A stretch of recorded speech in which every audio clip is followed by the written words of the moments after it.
the Xperia PlayStation phone, PSP, PS Vita, and that's pretty much all she wrote when it came to portables and Sony. Okay, there was this PS1 add-on not many people have heard of, but you get what I'm saying. We actually have people modding the PlayStation 2 to fit into a portable form factor. Yep, no emulation. What you're seeing here is an actual PlayStation 2 cut down to fit inside this chassis. This is a 7-inch display. There are four 18650 batteries. So yeah, we are gonna be taking a look at something very unique today. A portable PlayStation 2 that's been christened Ps2P. Hey guys, Ash here, and let's get started.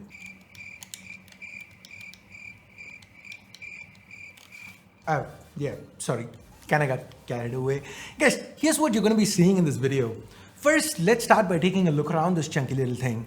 Next, let's actually open it up and see how they've managed to pull this off. We'll follow that up with some gaming and finally wrap everything up with my thoughts on if this is actually something you should ever consider getting. So to the front, we have this 7-inch display. There are a few variants of it available on AliExpress and other sites. Like for example, we also have an 8-inch variant. There's a 7-inch 4:3 aspect ratio variant. This is 16:9. Now, the resolution is Full HD. The PS2 outputs 480p by default, so it is upscaled. Now, that's where we run into a small issue. This display output is not centered. It's not an actual display alignment issue, but rather how that output gets aligned. Anyway, moving on, let's take a look around the device. To the top, we have this menu key. The entire setup here is actually a little wonky. Think of this as a separate monitor, and these keys are its controls. So the first key here, it lets you switch inputs, which is not really needed in this setup. It does, however, help you go back when you're in the OSD menu. That is why they've provided it. The second key is your menu/selection key. And then the plus and minus, they are used to actually change the selections in the OSD. By default, they do control volume. Now these are followed by a headphone jack. The jack's a new addition. Older versions of this portable did not come with a 3.5mm jack. Now above these, we have a lot of vents and a USB port. This is what you're gonna have to use to run games from. There's no internal memory of any kind, so an external hard disk or rather a flash drive is what you're gonna be needing. Inside, this runs on OPL and we'll get to all that in a bit. This L1, L2, R1, R2, they are a little wobbly, the keys. To the bottom, we have more vents, an on-off switch and a charging port. So yes, you're going to need an actual adapter to charge. There's no micro USB or Type-C charging. The back is clean. To the front, we have the regular PlayStation 2 buttons. They're pretty tactile. The analog sticks also feel nice. I didn't experience any kind of drifting or whatever. You get stereo front-firing speakers. And the best thing about it is the fact that on paper, you read stereo. That's it. They are pretty average to bad. Sometimes they crackle at higher settings. They're not impressive at all, to say the least. This LED here indicates battery remaining, green for full, red for low, and anything in between for, well, anything in between. Now this key, this one right here is your Ps2 Power Key.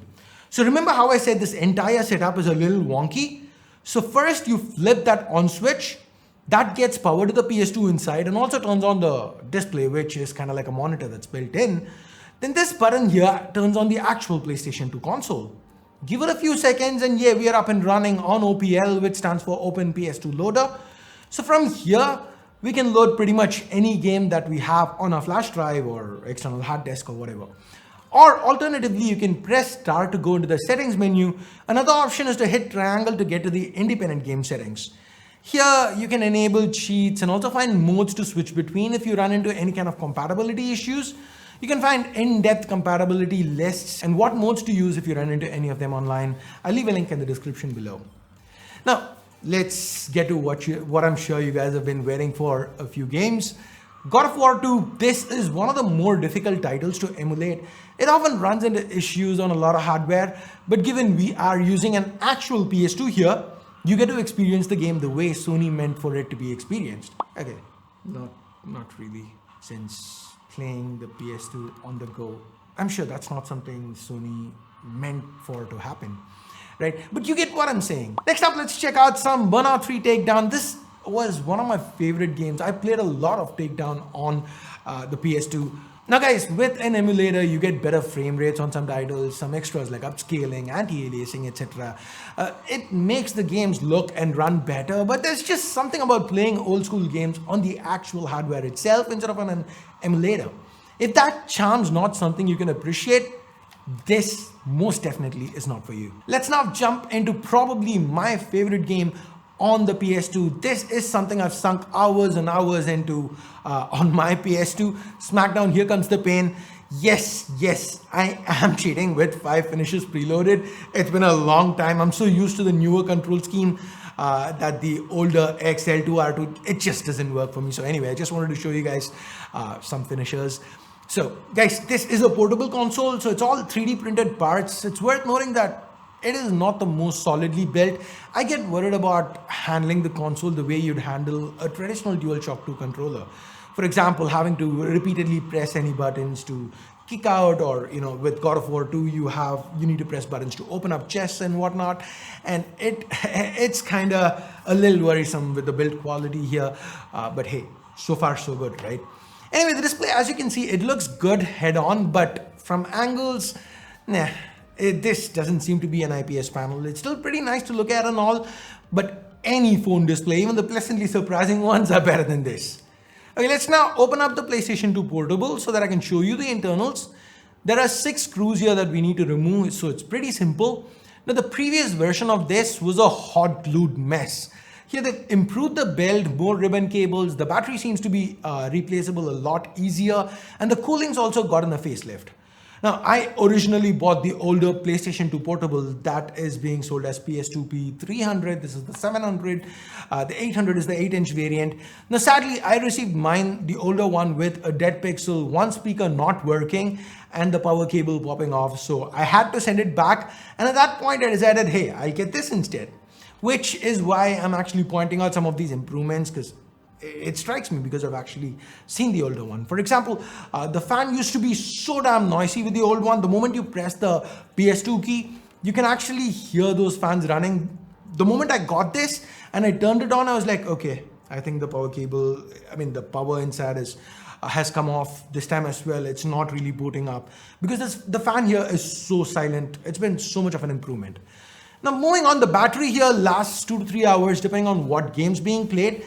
There's this case that comes with it, which is nice if you want to just throw it into your backpack or something. But guys, here's the bottom line. I love portables, right? Not just this, I love all portables in general. I love gaming on the go. But this one, it's more of a collector thing than something I actually see myself using every day. The main reason is it's niche. It's being made handmade by a single modder.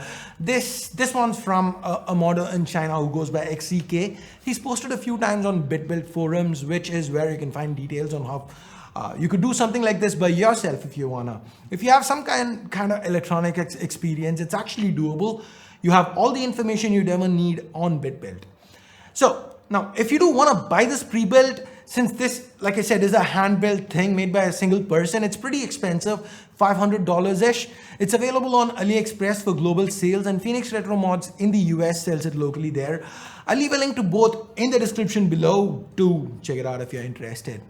So, like I said, this is more of a collector's thing. This is not something I see myself using. Me using it day to day because practical issues, right? There are PCs that can do emulation that are a lot better value for money if you're just looking at value for money perspective. But anyway, I found it very exciting, so I wanted to do something like this on the channel. What do you guys think? Would you like to see more weird and niche tech coverage? Let me know in the comments below, and I guess that's pretty much it for today. It is time for me to bid you adieu. Thumbs up, thumbs down based on whatever you felt about the video. Subscribe, turn on notifications, hit that bell icon if you haven't yet. And thanks a lot for watching. Till next time, my name's Ash. You've been watching C4 Retech, and I'm signing off for now. You guys have a great day. Bye-bye.